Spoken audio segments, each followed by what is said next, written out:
புத்தக பிரிய நண்பர்கள் அனைவரையும் எமது அமுதச்சுரபி சேனலிற்கு அன்புடன் வரவேற்கிறேன். சிறுகதையின் தொடர்ச்சியாக திரு ராமாமிர்தம் அவர்களின் தாஷாயணி தொடர்கிறது.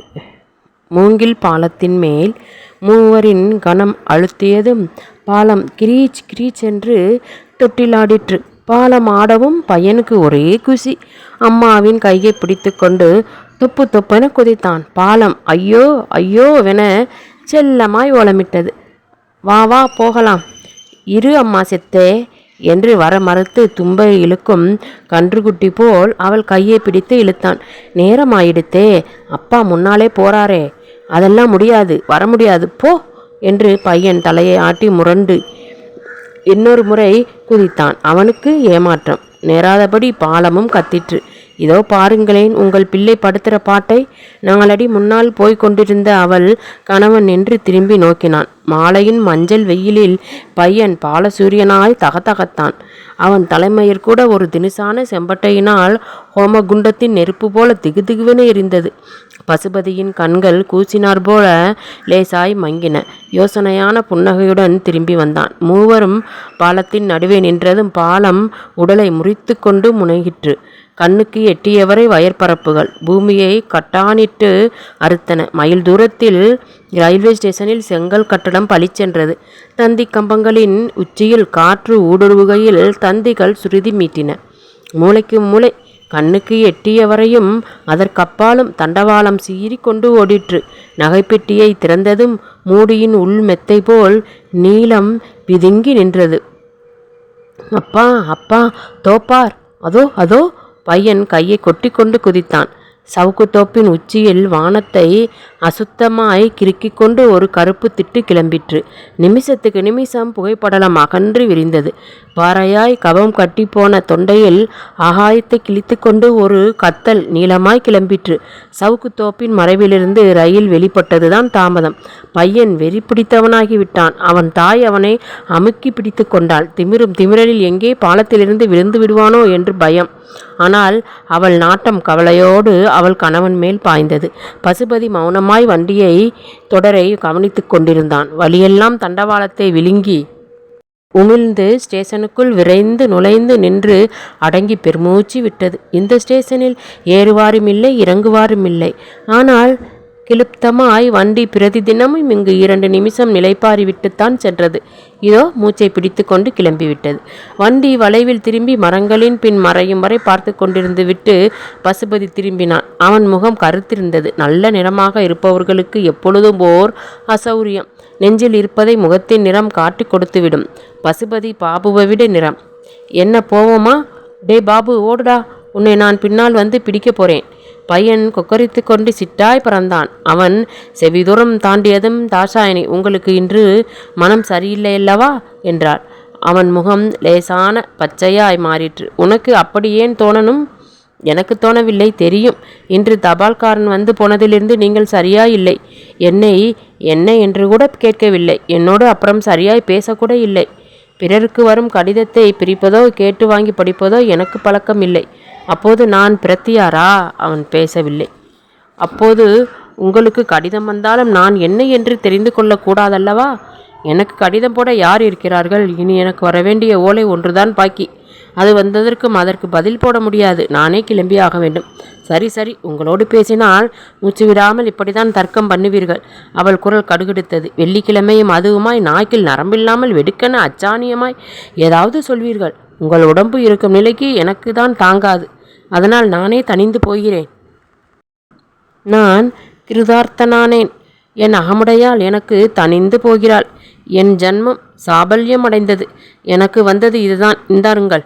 கடிதத்தை மடியிலிருந்து எடுத்து அவனிடம் நீட்டினாள்.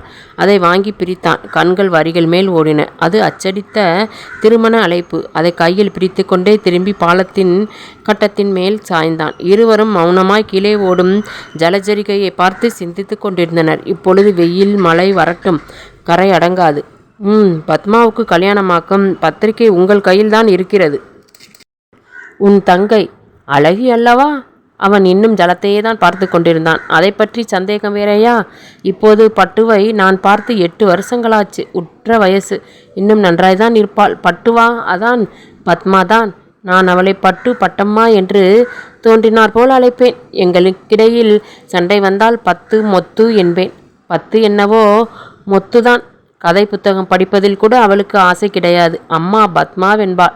அப்பாதான் வாய் நிறைய பத்மாவதி என்று கூப்பிடுவார். ஆஹா, உன் அப்பாவை எனக்கு தெரியுமே, எவ்வளவு வாயும் மனசும் நிறைந்த மனுஷர் என்று வந்த சிரிப்பை அடக்கி கொண்டாள். ஆனால் அப்பாவுக்கு என்னவோ என்மேல்தான் இஷ்டம். நீ தாஷாயணி அல்லவா? தோற்றச்சீட்டை தூக்கி எறிவது போல பத்திரிகையை அலட்சியமாய் வீசினான். அது பறந்து சென்று ஜலத்தில் கிடந்த ஒரு பாறாங்கல் மேல் விழுந்தது. ஏன் அதை எறிந்தீர்கள்? மூண்டெழும் கோபத்தில் அவளுக்கு கன்னங்கள் குறுகுறுத்தன. ஏன்? இதை வைத்துக்கொண்டு கல்யாணத்திற்கு நாம் போகப் போகிறோமா? போகாவிட்டால் எரியணுமோ? கோபக்கண்ணீர் கண்களை உறுத்தியது. அவன் ஒன்றும் சொல்லவில்லை. அவன் முகம் சுண்டி போயிருந்தது. இருவரும் வெகுநேரம் வாளாயிருந்தனர். தாட்சாயினி, அவன் மெதுவாக கூப்பிட்டது அவளுக்கு காது கேட்கவில்லை. கிட்ட நெருங்கி முகத்துக்கெதிரில் விரலை சுண்டினான். திடுமென விழித்து கொண்டாள். என்ன, தபசில் இறங்கிவிட்டாய்? நான் தாட்சாயினி அல்லவா? நீங்கள் பசுபதி. அவள் அப்படி சொன்னதும் அவன் முகத்தில் குபுக்கென குங்குமம் குழம்பிற்று. உடல் கிடுகிடென ஆடிற்று. கீழே விழாதபடி அவள் கைகளை இறுக பற்றி கொண்டான். அவள் அவனை அப்படியே அணைத்து கொண்டாள். அந்த வேகத்தில் பாலம் ஊஞ்சலாடிற்று. அவளுள் கிளர்ந்த தாய்மை தாங்க முடியாமல் வாய் குளறிற்று. புடவை தலைப்பால் நெற்றியை ஒற்றினாள். அப்பா, எவ்வளவு பலவீனமாய் போய்விட்டார். ஒன்றுமே தாங்க முடிவதில்லை. அவள் விழிகளில் நிறைந்த கண்ணீர் கன்னத்தில் வழிந்தது. ஏன் அழுகிறாய்? அவனை கட்டிக்கொண்டு தேம்பினாள். தாசாயினி, ஏன் அழுகிறாய்? ஒரு நாள் இது மாதிரி சமயத்தில் உங்களை நான் இழந்து விடுவேனோ? நம் பையன் இருக்கிறான். இருந்தால் என்ன? உங்களுக்கு பின்தான் அவன். எல்லாமுமே நமக்கு பின்தான் அவன் வந்தான். ஆமாம், எல்லாமே உங்களுக்கு அப்புறம்தான். இது விஷயத்தில் அன்று எப்படியோ அப்படித்தான், என்றும் இன்றும் நான் இருக்கும் வரை அப்படித்தான். அவள் ஆவேசத்தை கண்டு அதிசயித்து நின்றான்.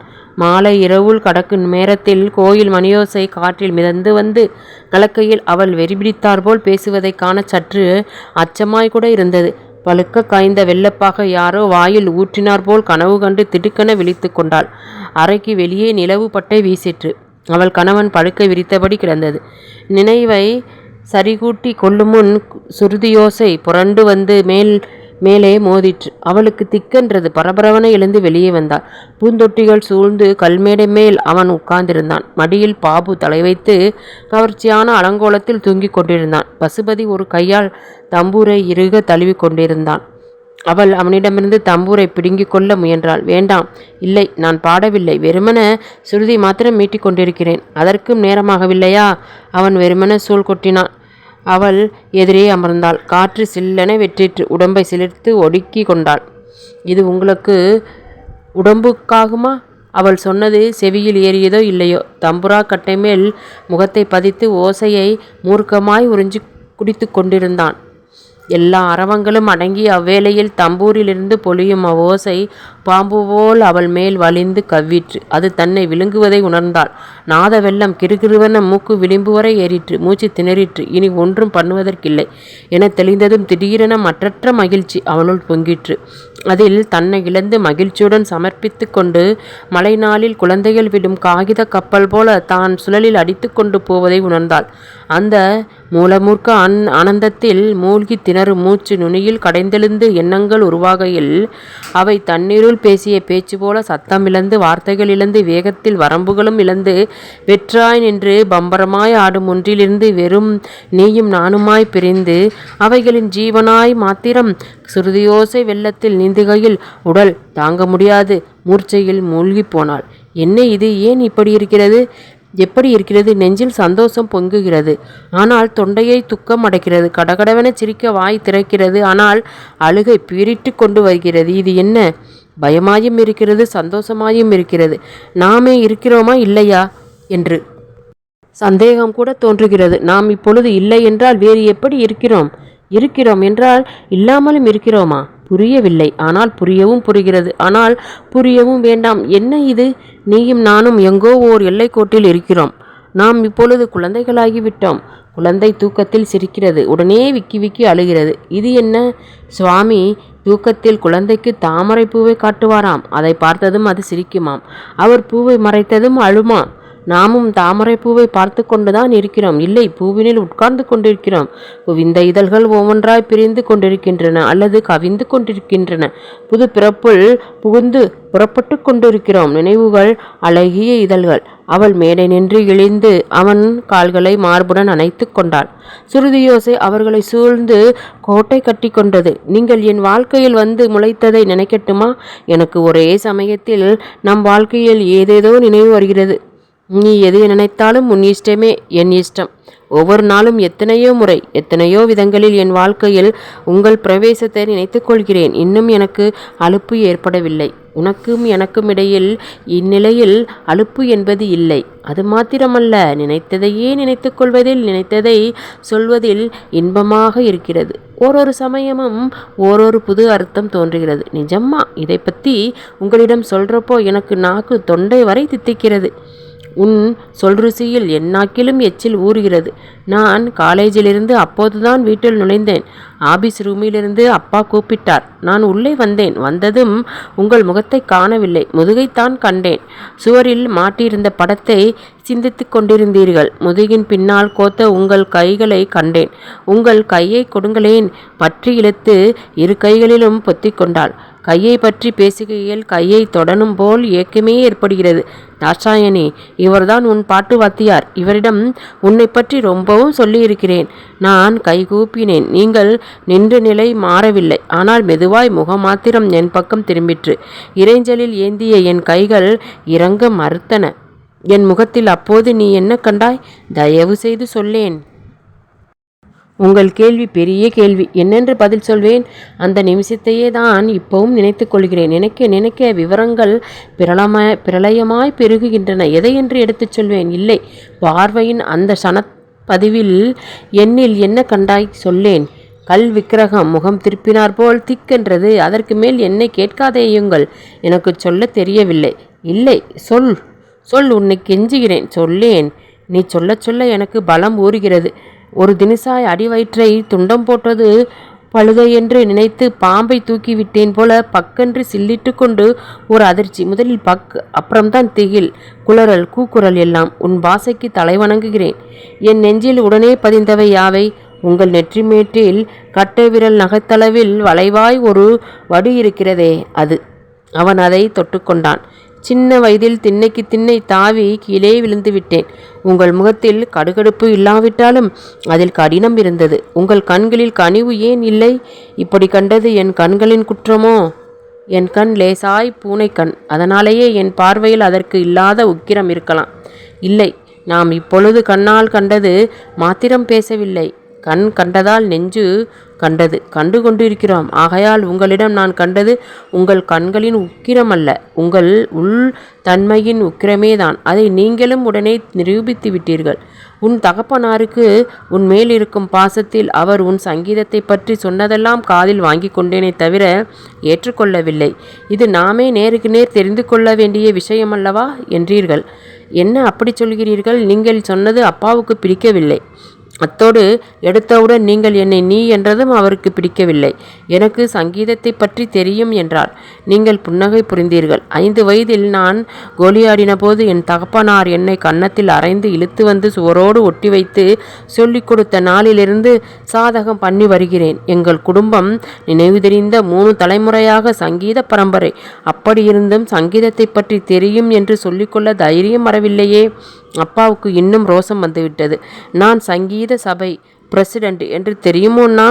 ஓஹோ, அதனால் திறப்பு விழாவில் கட்டடத்தின் கதவை கரகோஷங்களிடையே வெள்ளிச்சாவி போட்டு திறந்தவர் கட்டடத்தை கல்மேல் கல் வைத்து கட்டினவர் ஆகிவிடுவாரா? அல்லது உங்கள் தர்க்க பிரகாரம் ஆகிவிட வேணுமா? அப்பாவுக்கு முகத்தில் ரத்தம் தெரித்தது.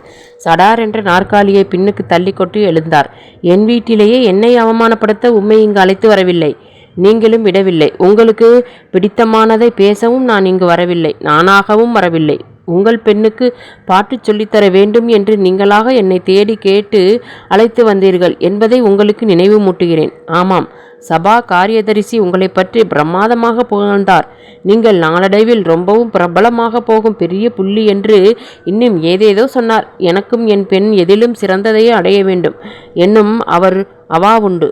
அப்படி நான் ஒரு சபதமே பண்ணி கொண்டிருக்கிறேன். படிப்போ பாட்டோ புருஷனோ எதுவுமே. ஆம், நானும் அதையே தான் சொல்கிறேன். உங்கள் பெண் மேல் இருக்கும் பாசம் உங்கள் கண்ணை மறைக்க முடியும். அப்பா பதிலுக்கு பதில் சொல்ல முடியாமல் திணறினார். அதுதான் சமயமென நான் இடைமறித்தேன். ஆமாம், இவரை எனக்கு பாட்டி சொல்லிக் கொடுக்க அழைத்து வந்தீர்களா, அல்லது சௌகரியமாய் சண்டை போட கூட்டிக் கொண்டு வந்தீர்களா? அப்போது நீங்கள் என் பக்கம் திரும்பி தலை வணங்கினீர்கள். மறுபடியும் நான் சிலை அசைய கண்டேன். எனக்கு நெஞ்சு பரபரத்தது. எப்படியும் நீங்கள் ஆச்சரியமான நிமிஷங்கள் படைத்தவர் தாஷாயணி. நாம் இப்போது நிமிஷத்தின் சிமிலியிலிருந்து மையை எடுத்துட்டு கொண்டு வருடங்களை பார்த்து கொண்டிருக்கிறோம். அவளுக்கு மயிர் கூச்செறிந்தது, நெஞ்சை அடைத்தது. அவன் கன்னத்தை விரல் நுனிகளால் தொட்டாள். வார்த்தைகள் மூச்சோடு சேர்ந்து வந்தன. எப்படி உங்களால் இப்படி பேச முடிகிறது? அவன் பெருமூச்செறிந்தான். இருவரும் மௌனமாயினர். ஆகாயத்தில் பட்சி ஒன்று ஒற்றையாய் பறந்து சென்றது. திசை தப்பிய எண்ணம் போல். நிலவு வெளிச்சத்தில் இரவைத்தான் பகலென்று நினைத்து கொண்டதோ? மாலையில் நேரத்தில் கட்டிலடைய மறந்து இப்பொழுது இரவில் திசை தப்பி அலைகிறதோ? சுருதியிலிருந்து இலைகள் பிரிந்து அவர்களை சுற்றியும் மேலும் மேலும் மென்மேலும் கூடு பின்னின. ரீ மா மா மா மா. அவன் குரல் தம்பூரின் ஓசையோடு ரகசியமாய் கலந்து சன்னமாய் பிரிந்து மெதுவாய் வீங்கி எழுந்தது. அவள் கண்ணீர் கரையுடைத்தது. அவன் பாதங்களை இரு கைகளாலும் வருடினாள். தொண்டை கேவிற்று. நான் இப்போது எது நினைத்தேனோ அதற்கு அடியெடுத்து கொடுக்கிறீர்கள். அவன் கண்கள் புன்னகை புரிந்தன. குரல் இசையோடு தழுதழுத்தது. தடவி கொடுத்தாற்போல் அசரங்கள் ஒன்றோடொன்று குலைந்தன. சுருதியில் ஒளிந்து விளையாடின. அவள் கைகள் கூப்பி கோத்து குவித்து அந்தர பட்சி போல தவித்தன. கன்னத்தில் கண்ணீர் வழிந்தோடியபடி இருந்தது. அவள் அவஸ்தையை கண்டு அவன் பாடுவதை நிறுத்தினான். தாசாயினி, ஏன் அழுகிறாய்? நான் அளவில்லை. என் நெஞ்சை மீட்டுகிறீர்கள். என் நெஞ்சில் எவ்வளவு ஆழம் என்னையும் அறியாமல் பதித்தீர்கள் என்று அன்று வரை நான் அறியேன். நான் வளர்ந்த சூழ்நிலையில் எவ்வளவோ புருஷர்களோடு பேசி சிரித்து கொட்டமடித்திருக்கிறேன். அதற்கு என் வீட்டிலும் தடங்கள் இல்லை. காலேஜில் எத்தனை மாணவர்கள், வகுப்புக்கு எத்தனை வாத்தியார்கள், அதே மாதிரி பாட்டுக்கும் ஒரு வாத்தியார். அப்படித்தான் அப்பா நினைத்தார். நானும் அப்படித்தான் நினைத்து கொண்டிருந்தேன். ஆனால் நீங்கள் அப்படி இல்லை. ஏன், எப்படி இருந்தேன்? உன்னிடம் தப்பாக நடந்து கொண்டேனா? இல்லை இல்லை, ஒரு காலும் இல்லை, சத்தியமாக இல்லை. ஆவேசத்துடன் அவன் பாதங்களை கெட்டியாக பிடித்து கொண்டாள். என் முகத்தை கூட நீங்கள் சரியாக பார்த்தீர்களோ? எனக்கு இன்னும் சந்தேகம். பாடும் நேரம் வரை கல்லடித்தாற்போல் உட்கார்ந்திருந்தது. வேலையானாலும் சொல்லிக்கொள்ளாமல் கூட போய்விடுவீர்களே. என்னோடு எங்கே சரியாய் பேசினீர்கள்? நான் ஒருத்தருக்கும் பயப்பட்டதில்லை. ஆனால் உங்களிடத்தில் எனக்கு ஒரு பீதி கண்டது. அது இன்னமும் தான் இருக்கிறது. உங்களிடம் ஒரு பிரசன்னம் இருக்கிறது. நான் உன் அடிமை. நான் தான் உங்களுக்கு அடிமையானேன். அன்று உங்கள் பாட்டிற்கு அடிமையாகி அதனால் உங்களுக்கு அடிமையாகிவிட்டேன்.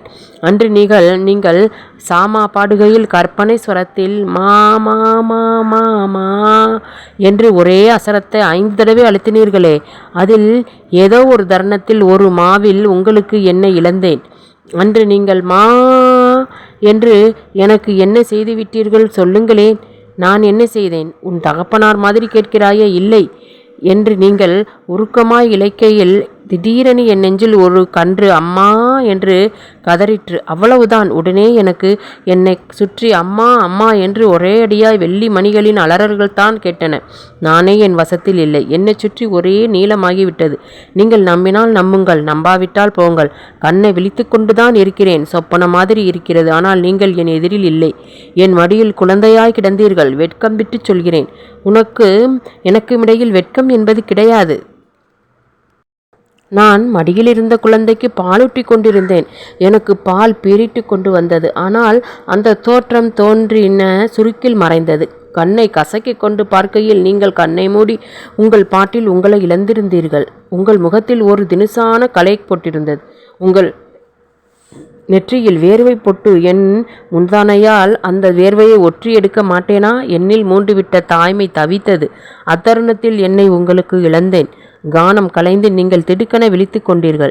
எதிரில் என்னை பார்த்ததும் உங்கள் முகம் கடுகடுத்தது. ஏதோ நீங்கள் ஏமாந்த சமயம் எனக்கு தெரிந்து விட்டது போல் தாம்பூரை கீழே இறக்கிவிட்டு குடிக்க ஜலம் கேட்டீர்கள். கொண்டு வந்த தீர்த்தத்தை 2 முழுங்கு சீப்பி குடித்துவிட்டு தண்டரை படக்கென கீழே வைத்துவிட்டு சராலென்று எழுந்து போய்விட்டீர்கள்.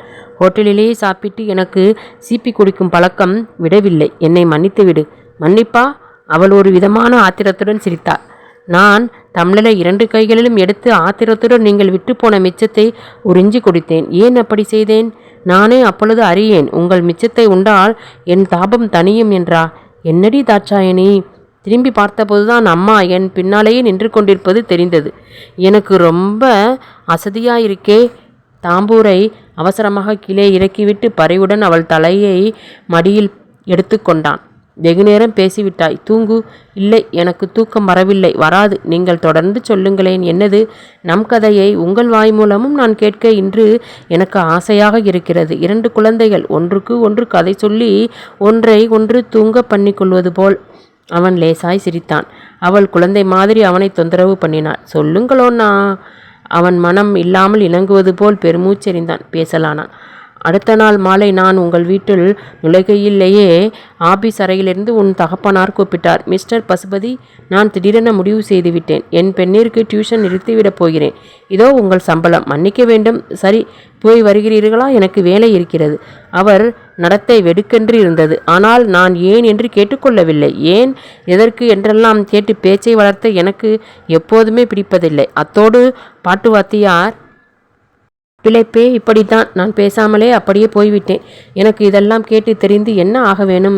இதெல்லாம் பற்றி நான் சிந்தனை கூட செய்யவில்லை. ஆனால் 3 நாட்கள் கழித்து மாலை நான் வெளிக்கிளம்ப தயாராகி கொண்டிருக்கையில் அரைக்கதவை டக் டக்கென்று நாசுக்காய் விரல் கணுவாய் தட்டும் சத்தம் கேட்டது. கதவை திறந்தேன். உன் தகப்பனார் நின்று கொண்டிருந்தார். உள்ளே வரலாமா மிஸ்டர் பசுபதி? நான் வழிவிட்டேன். சுற்றுமுற்றும் பார்த்தார். நாற்காலி தேடினாரோ என்னவோ. உடையின் வண்ணான் மடிப்பு களையாதபடி உடம்பை ஜாக்கிரதையாக இறக்கி கொண்டு பாய்மேல் உட்கார்ந்தார். எனக்கு வந்த சிரிப்பை அடக்கி கொண்டேன். உங்கள் நேரத்தை வீணாக்குகிறேனோ? அப்படி ஒன்றுமில்லை. என் நேரம் எனக்கு காத்து கிடக்கும். சடக்கென நிமிர்ந்து பார்த்தார். மிஸ்டர் பசுபதி, இப்பொழுது உங்களுக்கு 1000 ரூபாய் கிடைத்தால் என்ன செய்வீர்கள்? இதென்ன கேள்வி? பிறகு சொல்கிறேன். நீங்கள் முதலில் சொல்லுங்கள். 1000 ஏன்? 1100 இருக்கட்டுமே. ஒரு மட்டாய் கிடைத்தால் என்ன செய்வீர்கள்? என்ன செய்ய முடியாது? என்ன வேணுமானாலும் செய்யலாம். குதிரை வாலில் கட்டி ஒரு மட்டாய் தோற்கலாம். கெளித்தால் 15,000 பண்ணலாம். அவர் முகம் சட்டென மாறிற்று. அப்புறம்தான் தெரிந்தது அவருக்கு ரேஸ் பைத்தியம் உண்டு என்று. உங்களை பொறுத்தவரையில் சொல்லுங்களேன். எனக்கு யோசனை சுவாரஸ்யமாய் தானாகவே ஓட தலைப்பிட்டது. பார்க்கலாம். இப்போது நான் வைத்து கொண்டிருக்கும் டியூஷன்களுக்கு அக்கடா என்று ஒரு வருஷத்துக்காவது முழுக்கு போட்டுவிட்டு சௌகரியமாய் இஷ்டப்படி சாதகம் செய்யலாம். நல்ல குருவை அடுத்து பாடம் கேட்கலாம். மதுரைக்கு போய் ஓலைச்சுவடிகளை புரட்டி 1 வருஷமாவது ஆராய்ச்சி செய்ய வேண்டுமென வெகுநாளாய் ஓர் அவா உண்டு. பேஸ் என்று பையிலிருந்து புத்தகத்தை எடுத்து துடையில் வைத்துக்கொண்டு எழுத ஆரம்பித்தார். உங்கள் முதல் எழுத்து என்ன? ஏது? என் விஷயத்தில் இவ்வளவு அக்கறை? திடீரென்று உம்மிடத்தில் அக்கறை இல்லை. எனக்கு என் பெண்மேல் இருக்கும் அக்கறைதான். இதென்ன குரு தட்சணையா? அப்படித்தான் வைத்துக்கொள்ளுமே. இதென்ன? இந்த 3 நாளில் தாசாயணி சங்கீதத்தில் மேதையாகிவிட்டாளா என்ன? மிஸ்டர் பசுபதி, என் பெண்ணுக்கு சங்கீதம் வேண்டாம். என் பெண் எனக்கு மிஞ்சினால் போதும். மிஸ்டர் பசுபதி, நான் ஏமாந்து போனேன். என் பெண் உம்மிடத்தில் மனதை பறிகொடுத்து விட்டாள். கோணி ஊசி போல் ஓங்கி குத்தினார் போல் என் மண்டையில் பலீரென பாய்ந்து மின்னிற்று. ஓசைகள் அனைத்தும் அவைகளின் கதியில் அப்படியே தடுக்கி நின்றன. கூரையிலிருந்து ஒரு பள்ளி தொப்பென்று மூலையில் சாத்திய தாம்பூரின் மேல் விழுந்தது. ரொயிங் என்று தந்திகளின் சத்தந்தான் அந்த நிமிஷத்தை விடுதலை செய்தது. என்ன சொல்கிறீர்கள்? அவர் அப்படி கேட்கையில் அவரை பார்க்க எனக்கு பரிதாபமாக இருந்தது. என் பெண்ணை நான் காப்பாற்ற வேண்டும். ஒரே அடியாய் புத்தி கலங்கி இருக்கிறாள். ஏதோதோ பிதற்றிக் கொண்டே இருக்கிறாள். ஆகாரமே செல்லவில்லை. அவளை நீங்கள் என்ன செய்துவிட்டீர்கள்? எனக்கு சுருக்கென்றது. மிஸ்டர் பசுபதி, உங்களுக்கு என் பெண்ணை கொடுப்பேன் என்று நினைக்கிறீர்களோ? நான் நினைப்பேன் என்று நீங்கள் நினைக்கிறது இருக்கட்டும். நீங்கள் கொடுத்தாலும் நான் பண்ணிக்கொள்ள வேண்டாமா? என் சம்மதம் என்று ஒன்று இதில் உண்டே. அவருக்கு மூக்கு துடித்தது. அதிக பிரசங்கித்தனமாக பேச வேண்டாம். நீங்கள் ஆரம்பத்திலிருந்தே மீறித்தான் போய் கொண்டிருக்கிறீர்கள். நான் வார்த்தை பொறுக்க மாட்டேன். வாஸ்தவம். நான் யார்? கேவலம் பாட்டுவாத்தியார். நீங்கள் பெரிய உத்தியோகஸ்தர். உம்மை சுற்றி இருப்பவர்கள் எல்லாம் உமக்கு ஆமாஞ்சாமி போட்டு பிறர் அபிப்பிராயம் என்று ஒன்று உண்டு என்பதையே மறந்துவிட்டீர்கள். உம்மிடத்தில் பணம் ஏராளமாய் இருக்கிறது. என் கையில் செக்கை திணித்தார். நீங்கள் என் பெண்ணுக்கு இழைத்திருக்கும் தீங்கிற்கு உம்மை சும்மாவே விடுகிறேன் என்று வைத்துக்கொள்ளும். கொஞ்சம் மூச்சு விடுங்கள். உங்கள் பெண்ணிற்கு நான் என்ன தீங்கு இழைத்து விட்டேன்? இன்னும் என்ன வேண்டும்? ஜவ்வாது பொட்டும் கஸ்தூரி வாசனையும் இட்டுக்கொண்டு அவள் மனத்தை மயக்கி இருக்கிறீர். செக்கை 4 சுக்கல்களாய் கிழித்து அவர் ஜேபியில் செருகினேன். தயவு செய்து போகிறீர்களா? மிஸ்டர் பசுபதி, உடனே போய்விடுங்கள். தயவு செய்து உடனே. அவர் போன பிறகு வெகுநேரம் நான் உட்கார்ந்த இடத்தை விட்டு அசையவில்லை. உன்னை பற்றி நான் அதுவரை நினைத்ததில்லை. நான் ஒரு நாளும் அதுவரை வாசனையில் உபயோகித்ததும் இல்லை. எங்கோ கடிகாரத்தில் மணி 9 அடித்தது. கஸ்தூரி ஜவ்வாது என்று 2 வார்த்தைகள் தொண்டையில் தான் நார் சுற்றி கொண்டிருந்தன. 2 கட்டிடம் தாண்டினால் சந்தனக்கடை. சரக்கன்று எழுந்து சென்றேன். ஜவ்வாதும் கஸ்தூரியும் வாங்கி கொண்டு வந்தேன். கண்ணாடி பார்த்து செவ்வாயாக இட்டுக்கொண்டேன். தாம்பூரை மீட்டிக்கொண்டு பாட ஆரம்பித்தேன். நானே என் வசத்தில் இல்லை.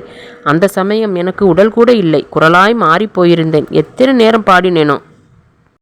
மாடிப்படியில் யாரோ திடுதிடுவென ஏறி வரும் சத்தம். கதவு படீரென திறந்தது. வாசற்படியில் ஒரு கணம் நீ நின்றாய். நீ அலங்கோலமாக இருந்தது தெரிந்தது. உன் கண்களில் ஜுரம் அடித்து கொண்டிருந்தது. ஓடி வந்து அப்படியே என் மேல் விழுந்தாய். சாட்டை மாதிரி உன் பின்னல் பாம்பு போல் என் கழுத்தை சுற்றி கொண்டது. அவன் உடல் கிடுகிடென ஆடிற்று. அவள் எழுந்து அவன் தோள்களை பற்றி கொண்டாள். சில விஷயங்கள் சில சமயம் நேர்ந்து விடுகின்றன. அவை நேரு முறையிலேயே அவைகளுக்கு முன்னும் பின்னும் இல்லை. அவை நேர்ந்ததுதான் உண்டு. அவை நேர்ந்த விதமல்லாது வேறு எவ்விதமாயும் அவை நேரவும் முடியாது. நேர்வது அல்லாமலும் முடியாது. நேர்ந்த சமயத்தில் நேர்ந்தபடி அவை நேர்வது அல்லாது முடியாது. நேர்மையால் அதனாலே நேர வேண்டியவை யாவும் ஆகிவிடுகின்றன. அப்படி நேர வேண்டியவையாவும் ஆனதால் அவை நேர்ந்ததால் அவைகளில் ஒரு நேர்மையும் உண்டு. அந்த நேர்மை தவிர அவை நேர்ந்ததற்கு வேறு ஆதாரம் இல்லை. வேண்டவும் வேண்டாம். அவைகளின் ஸ்வரங்களே அவ்வளவுதான். நீங்கள் ஆச்சரியமான நிமிஷங்கள் படைத்தவர். இருவரும் வெகுநேரம் அவரவர் சிந்தனையில் ஆழ்ந்திருந்தனர். தம்பூரின் மேல் பதிந்த அவன் நாட்டம் மாறவில்லை. சரி, நேரமாகிவிட்டது. எழுந்திருங்கள். ஆகட்டும். இப்போது மணி என்னவோ? கண்ணை ஒரு முறை கொட்டியாவது திறக்க வேண்டாமா? கண்ணை மூடினால் மாத்திரம் நேரமாகவில்லையா? விழித்து கொண்டிருந்தாலும் நேரம்தான், தூங்கினாலும் நேரம்தான். ஆகிற நேரம் ஆகிக்கொண்டுதான் இருக்கிறது. நிமிஷத்தில் வருஷங்கள், வருஷத்தில் நிமிஷங்கள். காலகதியின் உண்மையான தன்மையில் நிமிஷத்துக்கும் வருஷத்துக்கும் வித்தியாசம் இல்லை. நீ படித்திருப்பதால் நீ சொல்வதையெல்லாம் நிரூபிக்க முடியும். எனக்கு தெரிந்தது கூட்டில் அடைபட்டார் போல் இங்கு இருக்கிறேனே. இந்த 8 வருஷங்கள் தான். 8 வருஷங்கள். 1ஆ 2ஆ? அவள் தலை குனிந்தாள். அவன் புறங்கையில் 2 நெருப்புச் சொட்டுக்கள் விழுந்தன. அவன் மனம் பஸ்மம் போல் பிசுபிசுத்தது. தாஷாயணி, ஏன் அழுகிறாய்? அவள் முகம் பயத்தில் மாறுவது நிலவில் கூட தெரிந்தது. மூக்கை உறிஞ்சு கொண்டாள். நீங்கள் எதை நினைக்க வேண்டாம் என்று கவலைப்படுகிறேனோ அதையேத்தான் இப்போது இருவரும் நினைத்து கொண்டிருக்கிறோம். மனம் என்பது எப்பொழுதும் ஒரு நிலையில் இருப்பதில்லை. அது எண்ணுவதையெல்லாம் எண்ணியே தீரும். அவன் கைகளை இறுக பற்றி கொண்டாள். என்னால் உங்களுக்கு ஒரு சுகம் கிடையாது. நான் படி மிதித்ததிலிருந்து உங்களுக்கு கஷ்டத்தை தவிர வேறெதுவும் இல்லை.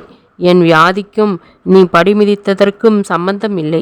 இது குடும்பத்தில் 2 வழியிலும் இருக்கிறது. என் தாய் இறந்தது காசநோயால்தான். என் தாயை பெற்ற பாட்டனார் இறந்ததும் அதே வியாதியால்தான். என் தகப்பனாரோ தம் அத்தை மகளையே மணமுடித்து கொண்டார். ஆகையால் நான் எனக்கு வந்ததை தப்ப முடியாது. இருந்தாலும் மனம் எப்போதும் ஒரு நிலையில் இருப்பதில்லை. அது எண்ணுவதை எண்ணியே தீரும். எண்ணங்களை அறவே ஒழிக்க முடியாது. முடிந்தவரை அடக்க முடிந்தால் அதுவே வசதி. நானும் தான் நினைத்து கொள்கிறேன். ஓரொரு சமயம் நீங்கள் எப்படி வீணாய் போய்விட்டீர்கள் என்று. என்னவோ ஆரம்பத்தில் ஜலதோஷ ஜுரம் என்று தானே நினைத்தோம். டாக்டர் என்னை வைத்துக்கொண்டு உன்னிடத்தில் தானே சொன்னார். ஆத்திரத்துடன் கேலி பண்ணினார். அம்மா, உங்களுக்கு உங்கள் புருஷன் மிஞ்சனுமானால் பட்டணத்தை விட்டு எங்காவது கிராமத்துக்கு ஓடி போய்விடுங்கள். இந்த இடத்து மூச்சை இன்னும் ஒரு நிமிஷம் கூட சுவாசிக்க இவர் லாயக்கில்லை. சுவாசப்பையில் ஓட்டை விலை எப்போடா என்று காத்து கொண்டிருக்கிறது. இன்று பாலத்தில் நாம் நின்றபோது ரயில் வந்ததே, அப்போது இதைத்தான் நினைத்து கொண்டேன். 8 வருஷங்களுக்கு முன்னால் இதே வண்டிதானே இந்த ஊரில் நாம் இருவரையும் கக்கிவிட்டு சென்றது. நான் தான் முதலில் இறங்கினேன். தம்பூரை தோளில் மாட்டிக்கொண்டு பின்னால் நீங்கள் இறங்கினீர்கள். உங்களுக்கு கை கொடுத்து இறங்க வேண்டியதிருந்தது. அவ்வளவு பலவீனமாய் போயிருந்தீர்கள் அந்த 3 மாதங்களுக்குள். இப்போதுதான் எதற்கு உபயோகம்? உனக்கு குழந்தையாகவே நானும் ஆகிவிட்டேன். பெண்களுக்குள் ஒரு வசனம் உண்டு. பெற்றது வயிற்று பிள்ளை, கொண்டது கயிற்று பிள்ளை. எப்படி இருந்தால் என்ன? 2 மூவரானோம். அது நிமிஷத்தில் சேர்ந்ததா, வருஷத்தில் சேர்ந்ததா? அவன் முகத்திலிருந்து 10 வருஷங்கள் சட்டென உதிர்ந்தன. பாபுவின் முதுகை தடவினான். நானும் உங்களிடம் ஒன்று சொல்ல விரும்புகிறேன். இந்த நிமிஷத்தில் எதையுமே மனத்தில் ஒளித்து வைக்க முடியவில்லை. இந்த 8 வருஷங்களுக்குள் ஒரு தடவை எப்போது என்று சொல்ல மாட்டேன். நானும் உங்களை விட்டு பிரிந்து போய்விட வேண்டும் என்று நினைத்தது உண்டு. ஏன்? அவளை சுவாரஸ்யத்துடன் கவனித்தான்.